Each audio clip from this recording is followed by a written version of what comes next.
Hi Guy, welcome to B&B Spoilers and News Channel. Today we will talk about CBS, The Bold and the Beautiful, spoils here with some spoiler goodies that should be a fun twist of what we're used to seeing on TV. For years we've watched shows where kids move in with their parents when they need help, but we rarely see parents doing that.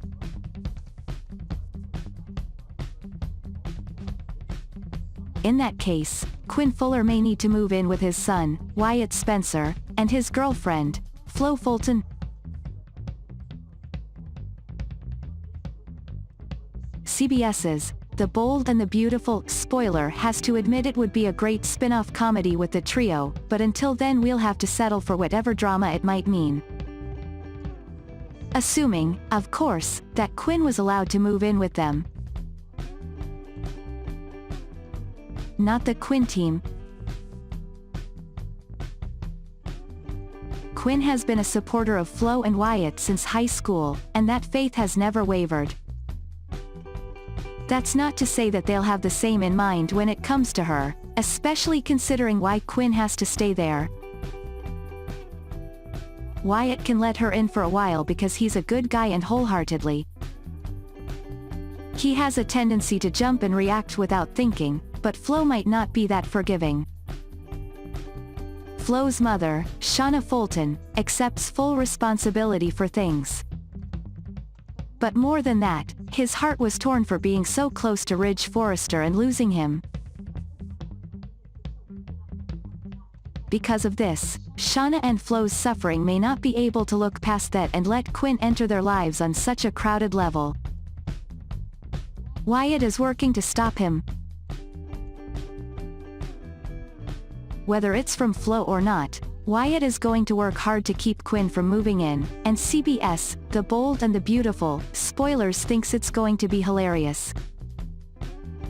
Kinda fitting that we mentioned a sitcom spin-off above, huh? It should be fun to see what Wyatt does to dissuade Quinn from being a part of the house, and maybe we can see how much he's inherited from his mother. There's another potential angle where Wyatt's antics could push Flo alongside Quinn, and that would be as funny for us as it is stressful for Wyatt. We have to take so much popcorn for this one. Do you think Quinn will move in and Flo will have the final say? In the morning at Vinny's, Thomas came out of the bedroom and saw the model lying on the sofa. Still incredulous about the figure, Thomas yelled and clapped his hands. "Nothing to say?" he asked. Deciding the situation was crazy, Thomas grabbed his shoes, determined to clear his head. "Wait, Thomas.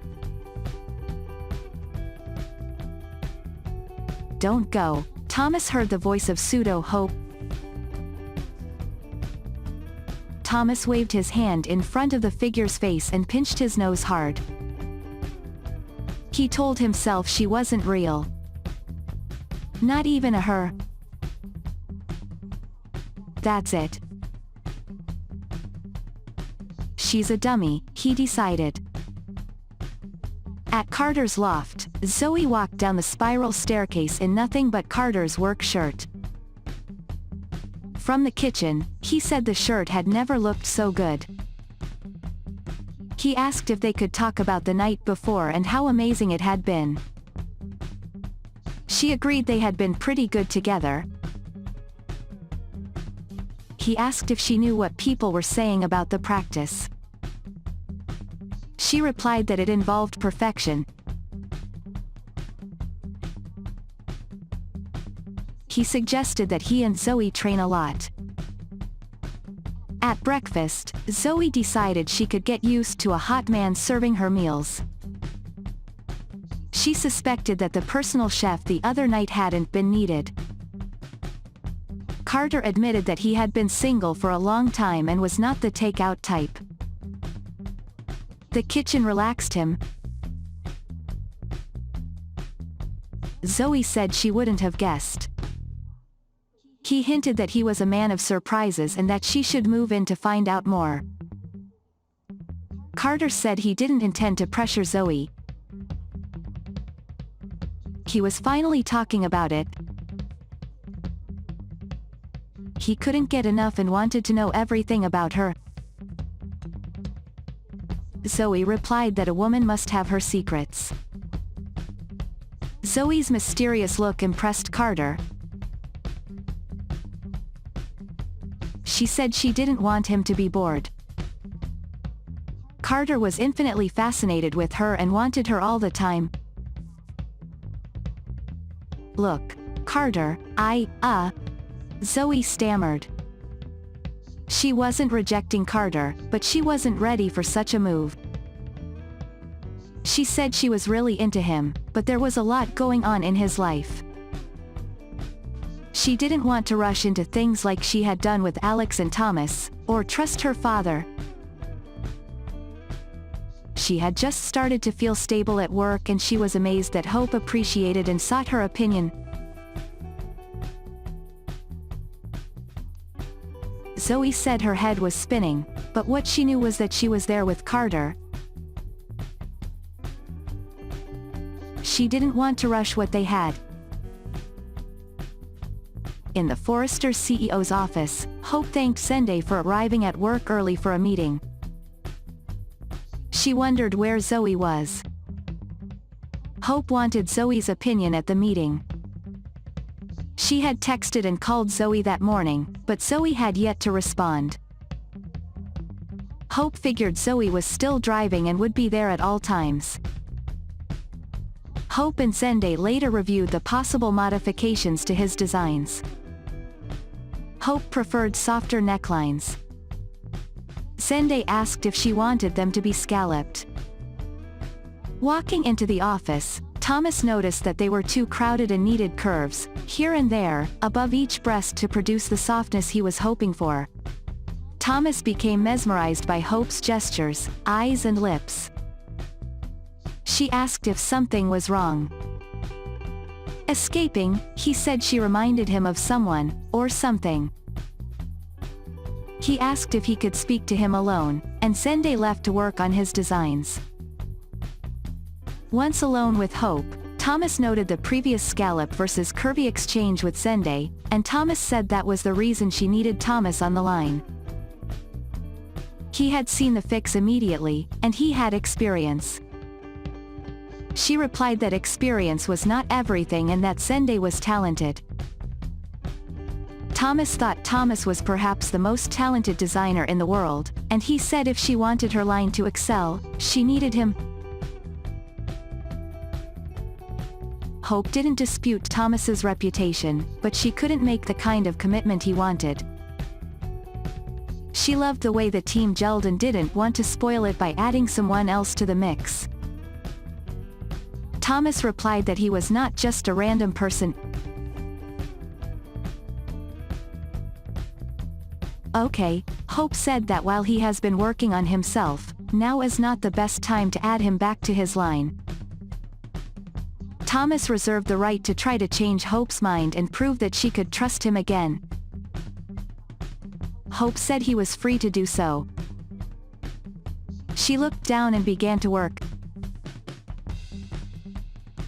Thomas sapped, looking at her and thinking of the model telling him it was Hope. Looking up, Hope said that if Thomas really wanted to regain her trust, he would tell her why he looked at her the way he was. In Thomas's silence, Hope said she knew Thomas well enough to know when something was going on with him. Thomas replied that he was not plotting or derailing. He was just tired. He hadn't slept. The night before had been difficult and he was a bit tattered. Hope asked what was the cause. Thomas mentioned that Douglas spent most of his time with Hope and Liam, and Sunday appeared to be the lead designer for HFTF. This left Thomas wondering what lesson he was supposed to learn. Thinking he would be okay, he said he would have a dog or something. Hope replied that it wasn't a bad idea. Thomas said it was about becoming a better person, someone Hope could see herself working with and spending time with. he decided to let her go back to work. At the door, he heard the pseudo-Hope voice asking him to wait and not to go. He asked Hope what she had just said. Looking up from her work, Hope replied that she hadn't said anything. Thomas could have sworn he heard Hope tell him not to go. Hope repeated that she hadn't said anything. While Hope was studying Thomas, in Thomas's mind, biased and confused flashbacks of the model were playing out. The things the model had told her echoed in her head. At the design office, Zoe arrived while Zende was working. He said he was just thinking of her. She wondered if Hope had organized their meeting. He replied that he and Hope had met before and that Hope had attempted to join Zoe, who was nowhere to be found. About last night, Zoe and Zende said in unison, "Thanks for watching. Please like, comment, share and subscribe."